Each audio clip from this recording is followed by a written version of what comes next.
আসসালামু আলাইকুম রহমতুল্লাহ। 1 মিনিট মাদ্রাসায় আপনাকে স্বাগতম। আজ আলোচনা করব পবিত্র আসরের নামাজ আদায় করার পরে কষ্ট করে একটি ছোট্ট ইসমে আজমের দোয়া 7 বার পাঠ করলে আল্লাহ তাআলা আপনার মনের নেক আশা পূরণ করবেন ইনশাআল্লাহ। এর ফল আপনি খুব দ্রুতই পাবেন। মনের মধ্যে শতভাগ বিশ্বাস নিয়ে আমলটি করবেন, এই উদ্দেশ্যে ভিডিওটি সম্পূর্ণ দেখুন। দৈনিক 5 ওয়াক্ত নামাজ ফরজ। নামাজ মানুষকে আত্মশুদ্ধি অর্জনে সাহায্য করে, পবিত্রতা অর্জনেও সহায়তা করে। দিনে 5 বার ওযু করার মধ্য দিয়ে মানুষ শারীরিক পরিচ্ছন্নতা অর্জন করে। বিনম্র চিত্তে সালাত আদায়ের মাধ্যমে অন্তত 5 বার আল্লাহ রাব্বুল আলামিনকে স্মরণ করে থাকে। প্রতিটি নামাজ নিয়ে আমাদের চ্যানেলে ধারাবাহিকভাবে আলোচনা করা হয়েছে। দিনী ভাই বোনেরা, আশা করি আমাদের চ্যানেল থেকে ভিডিওগুলো দেখে নেবেন। আসরের এই 4 রাকাত সালাতের নিয়মটি হচ্ছে, আপনি আসরের 4 রাকাত ফরজ সালাত প্রত্যেক প্রাপ্তবয়স্ক নরনারীর আদায় করা উচিত। আবু মালি রাদিয়াল্লাহু তাআলা আনহু থেকে বর্ণিত, তিনি বলেন, এক যুদ্ধে আমরা রুবাইদা রাদিয়াল্লাহু তাআলা আনহু এর সঙ্গে ছিলাম। দিনটি ছিল মেঘলা, তাই রুবাইদা রাদিয়াল্লাহু তাআলা আনহু বলেন, শীঘ্রই আসরের নামাজ আদায় করে নাও, কারণ নবী সাল্লাল্লাহু আলাইহি সাল্লাম বলেছেন, যে ব্যক্তি আসরের নামাজ ছেড়ে দেয় তার আমল বিনষ্ট হয়ে যায়। বুখারী শরীফের একটি হাদিস। এই আসরের নামাজের আরও অনেক ফজিলতের কথা বলা হয়েছে। আবু হুরায়রা রাদিয়াল্লাহু তাআলা আনহু থেকে বর্ণিত হাদিসে আল্লাহ রাসূল সাল্লাল্লাহু আলাইহি সাল্লাম বলেছেন, ফেরেশতারা পালাবদল করে তোমাদের মাঝে এসে থাকেন, একদল দিনে একদল রাতে। আসর ও ফজরের সালাতে উভয় দল একত্র হয়। অতঃপর তোমাদের রাত যাপনকারী দলটি উঠে যায়। তখন আল্লাহ তাআলা তাদের জিজ্ঞাসা করেন, আমার বান্দাদের কোন অবস্থায় রেখে এলে?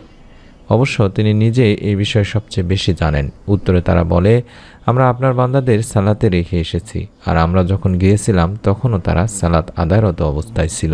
এটি বুখারী শরীফের একটি হাদিস। শুধু তাই নয়, আবু হুরায়রা রাদিয়াল্লাহু তাআলা আনহু থেকে আর বর্ণিত আছে হাদিসে আল্লাহ রাসূল সাল্লাল্লাহু আলাইহি সাল্লাম আরও বলেন, তোমাদের কেউ যদি সূর্যাস্তের আগে আসরের নামাজের এক সিজদা পায় তাহলে সে যেন সালাত পূর্ণ করে নেয়, আর যদি সূর্যোদয়ের আগে ফজরের সালাতের এক সিজদা পায় তাহলে সে যেন সালাত পূর্ণ করে নেয়। এটি বুখারী শরীফের একটি হাদিস।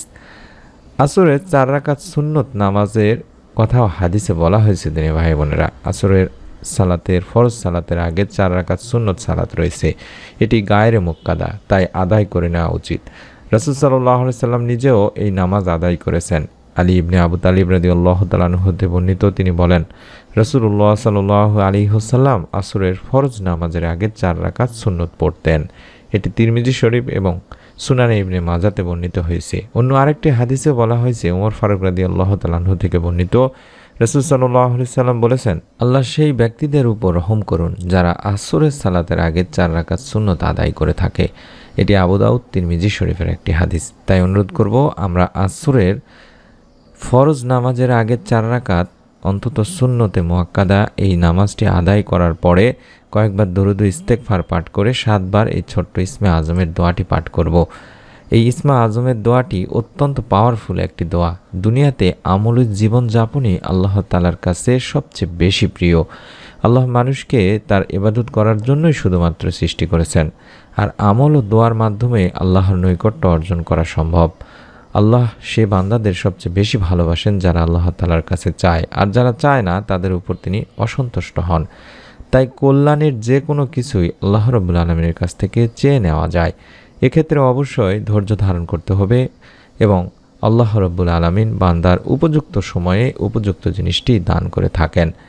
তাই তো আল্লাহ রাব্বুল আলামিন বলেন, নিশ্চয়ই অবশ্যই মানুষকে সৃষ্টি করা হয়েছে অস্থির করে, আর যখন তাকে কোনো বিপদ স্পর্শ করে তখন সে হয়ে পড়ে অতি মাত্রায় উৎকণ্ঠিত। সূরা মাআরিজের 19 থেকে 20 নম্বর আয়াতে আল্লাহ রাব্বুল আলামিন নিজেই বলেছেন। তাই আল্লাহ তাআলার রহমত থেকে আমাদের নিরাশ হওয়া যাবে না। সর্বাবস্থায় আল্লাহকে স্মরণ করতে হবে। আল্লাহর দয়া অনুগ্রহের চাদর আমাদের সব সময় আবৃত করে রাখেন। বান্দার যে সময় যেটা প্রয়োজন ও কল্যাণকর তখনই আল্লাহ রাব্বুল আলামিন তাকে সেটা দান করে থাকেন। তবে সেজন্য তার কাছে আমাদেরকে অবশ্যই বেশি বেশি চাইতে হবে এবং দোয়া করতে হবে। তাই তো আল্লাহ তাআলা বলেন, যদি তোমাদের উপর আল্লাহর অনুগ্রহ তার দয়া না থাকতো তাহলে তোমরা ধ্বংস হয়ে যেতে, আর নিশ্চয়ই আল্লাহ অধিক তওবা গ্রহণকারী প্রজ্ঞাময়। তাই আল্লাহ তাআলার কাছে আমাদের বেশি বেশি চাইতে হবে এবং বেশি বেশি তওবা করতে হবে। আমরা যারা মনের নেক আশা পূরণের জন্য বিভিন্ন আমল করেছি, বিভিন্ন মাধ্যম গ্রহণ করেছি, অন্য ইসলামিক উপায় অবলম্বন করেছি, তাদের জন্য আমি অনুরোধ করব আজকের এই আমলটি মনের মধ্যে শতভাগ বিশ্বাস নিয়ে একবার করে দেখুন। আল্লাহ তাআলা ইসমে আজমের আমল কখনোই ফেরত দেন না। যদি সম্ভব হয় আসরের 4 রাকাত সুন্নত নামাজ আদায় করে নেবেন ফরজ নামাজের আগে, তারপরে আপনারা কয়েকবার দরুদ পাঠ করে নেবেন। যে কোনো দরুদ পড়তে পারেন, চাইলে দরুদে ইব্রাহিমটি যেটি আমরা নামাজে পড়ে থাকি সেটা পড়তে পারেন। তারপরে অন্তত 7 বার পাঠ করবেন। দেখে দেখেও পাঠ করতে পারেন, কোনো সমস্যা নেই। চাইলে মোবাইলের ছবি উঠাই নেন বা স্ক্রিনশট নিয়ে নিন। আল্লাহুম্মা ইন্নী আসআলুকা বিআন্না লাকাল হামদু লা ইলাহা ইল্লা আনতাল মান্নান বাদিউস সামাওয়াতি ওয়াল আরদ ইয়া জাল জালালি ওয়াল ইকরাম ইয়া হাইয়্যু ইয়া কাইয়্যুম। এভাবে 7 বার পাঠ করবেন। আমি আবারও বলছি, আল্লাহুম্মা ইন্নী আসআলুকা বিআন্না লাকাল হামদু লা ইলাহা ইল্লা আনতাল মান্নান বাদিউস সামাওয়াতি ওয়াল আরদ ইয়া জাল জালালি ওয়াল ইকরাম ইয়া হাইয়্যু ইয়া কাইয়্যুম। এভাবে কম করে হলেও 7 বার পাঠ করবেন।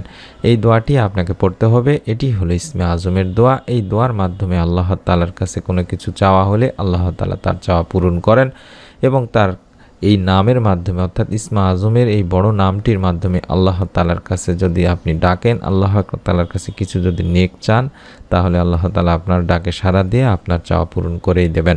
এটি পড়ে দোয়া করলে মনের কল্যাণকর দোয়াগুলো আল্লাহ তাআলা কবুল করেই থাকেন তিনি। ভাই বোনেরা, আমি আপনাদেরকে একটি কথা বলে দিতে চাই, সেটি হলো যে আল্লাহ তাআলার কাছে দোয়া করে কেউ কখনোই বিফলে যায়নি বা দোয়া কখনোই বৃথা যায় না। 3 পদ্ধতি আল্লাহ রাব্বুল আলামিন দোয়া কবুল করে থাকেন, অর্থাৎ 3 পদ্ধতির যে কোনো একটি পদ্ধতিতে আল্লাহ তাআলা আপনার দোয়া কবুল করবেন। যখন কোনো মুমিন ব্যক্তির দোয়ায় কোনো পাপ থাকে না বা আত্মীয়তার সম্পর্ক ছিন্ন করার বিষয় থাকে না, তাহলে আল্লাহ রাব্বুল আলামিন 3 পদ্ধতির যে কোনো একটি পদ্ধতিতে তার দোয়া কবুল করবেন। অর্থাৎ আপনি কোনো অন্যায় কোনো কিছু আল্লাহ তাআলার কাছে চাচ্ছেন না, বা যেটা পাপ সেটা চাচ্ছেন না, কিংবা আপনি এমন কোনো কিছু চাচ্ছেন না যে তার সঙ্গে বা আত্মীয়তার সম্পর্ক ছিন্ন হোক, এইরকম কোনো দোয়া চাচ্ছেন না, তখন আল্লাহ তাআলা আপনার এই দোয়াগুলোকে 3 পদ্ধতির যে কোনো একটি পদ্ধতিতে কবুল করে থাকেন। আপনার দোয়ায় যদি কোনো প্রকার পাপ না থাকে এবং আত্মীয়তার সম্পর্ক ছিন্ন করার বিষয়টি না থাকে, তাহলে আল্লাহ তাআলা আপনার দোয়া ইনশাআল্লাহ কবুল করবেনই করবেন। তার মধ্যে 1 নম্বর পদ্ধতি হচ্ছে, সে যে দোয়া করেছে, অর্থাৎ আপনি যে দোয়া করেছেন বা আপনি যা কিছু আল্লাহ তাআলার কাছে চেয়েছেন, সেটি আপনাকে হুবহু তাই এই দুনিয়াতেই সঙ্গে সঙ্গে দান করবেন বা দেওয়া হবে। এবং 2 নম্বর, তার দোয়ার প্রতিদান হিসেবে পরকালের এই জন্য এর সওয়াব যেটি হবে, দোয়ার সওয়াব যেটি হবে, সেটি আপনার জন্য সংরক্ষণ করে রাখা হবে। অর্থাৎ কিয়ামতের দিন যখন বিচার হবে আপনার, তখন কঠিন কিয়ামতের সময় আপনার এই দোয়াগুলোর ফল আপনি তখন পাবেন। অর্থাৎ এই দোয়াটি আপনার তখন কাজে আসবে। 3 নম্বর, দোয়ার মাধ্যমে তার অনুরূপ কোনো অমঙ্গল বা বিপদ আপদকে আপনার কাছ থেকে দূরে রাখা হয়। অর্থাৎ আপনি যে দোয়াটি করেছেন, এই দোয়ার ওসিলায় আল্লাহ রাব্বুল আলামিন আপনার পরিবারে কোনো অমঙ্গল বা বিপদ আপদ যদি থেকে থাকে বা আসার সম্ভাবনা থাকে, তাহলে সেটাকে আল্লাহ তাআলা রক্ষা করেন বা সেই বিপদটি থেকে আপনাকে রক্ষা করে থাকেন। তাই অনুরোধ করব, আপনারা কখনোই দোয়া করতে কখনোই দ্বিধা করবেন না বা দোয়া করা কখনোই বাদ দেবেন না। তাই অনুরোধ করছি, দোয়া করার সময় নিয়ম মেনে দোয়া করবেন। অন্তত 2 রাকাত বা 4 রাকাত সালাত আদায় করে কয়েকবার দরুদ ইস্তেগফার পাঠ করে ইসমে আজমের দোয়াটি আমি আবারও দেখাচ্ছি। এই দোয়াটি কম করে হলেও 7 বার পাঠ করে আল্লাহ রাব্বুল আলামিনের কাছে 2 হাত তুলে আপনি যদি নেক এবং আপনার চাওয়া যদি নেক হয়ে থাকে, তাহলে আল্লাহ তাআলা আপনার চাওয়া ইনশাআল্লাহ পূরণ করেই দেবেন। অথবা এই দোয়ার ওসিলায় আপনার পরিবার সংসার থেকে কোনো প্রকার বিপদ আপদ থেকেও আপনাকে রক্ষা করবেন, অথবা এই দোয়ার প্রতিদান আপনি কঠিন কিয়ামতের দিন মুসিবতের সময় পাবেন।